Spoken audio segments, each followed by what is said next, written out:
снимайте. Вы стараетесь вести стримы, записывайте, выкладывайте в интернет, но чем больше этой информации будет в интернете, тем больше людей смогут об этом узнать. Обязательно, молодежь, мамы, папы, бабушки, девушки, все должны быть в курсе.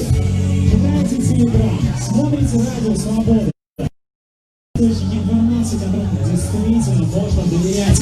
Это те небольшие источники, которым можно доверить. Вот, друзья, инициативная группа уже здесь. Давайте поаплодируем, покажем им, что мы ждем.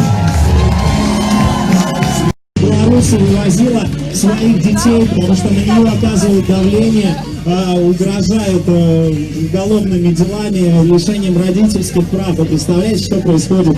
На женщин давят при помощи детей, угрожает детям, угрожает родственникам, родителям, бабушкам и дедушкам. И эти смелые женщины вынуждены спасать не только всю страну, но и свою семью в частности. Ну что ж, друзья, Светлана Тихановская.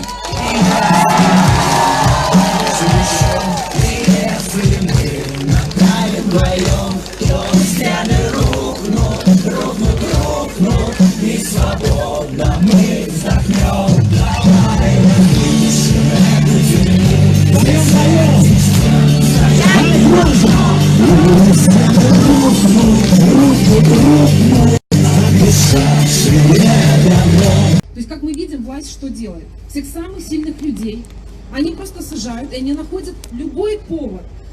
То ли это гражданская позиция Сергея Тихановского, то ли это какое-то дело, экономическое дело, которое пытаются прикрутить Виктору Бабарыко. Сейчас они хотели какое-то дело сделать вокруг моего супруга, да, там начать и пиарить это дело активно. Мы видим те грязные способы, которыми они пользуются.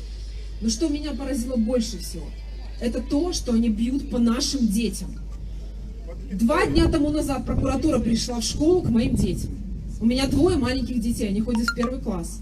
И 2 дня тому назад они стали собирать информацию о моих детях. Они стали просить учителей, заведующих, директора. Я не знаю, кого они там просили. Но мне позвонили люди, не безразличные белорусы, и сказали: ты знаешь, мы не хотим подписывать эти бумаги, но нас заставляют. Нас заставляют, и мы не знаем, что делать. Но ты знаешь, что собирают что-то плохое против тебя. И следующий шаг – это лишение тебя родительских прав. Что ты плохая мать, что ты не занимаешься своими детьми. Что мои дети находятся в социально неблагоприятной семье. У нас, конечно же, не оставалось выбора. Мы приняли это решение за 5 минут. Просто покинуть Беларусь, потому что мы, как и все белорусы, мы любим своих детей. Это самое ценное, что у нас есть. Это мои дети, а завтра это могут быть ваши дети. И это пугает, это пугает.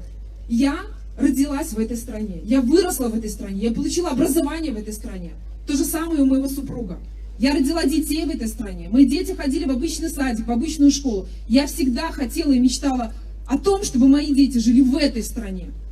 Но нам не дают жить в этой стране, нас отсюда выгоняют. Нас выгоняют такими бесстыжими способами.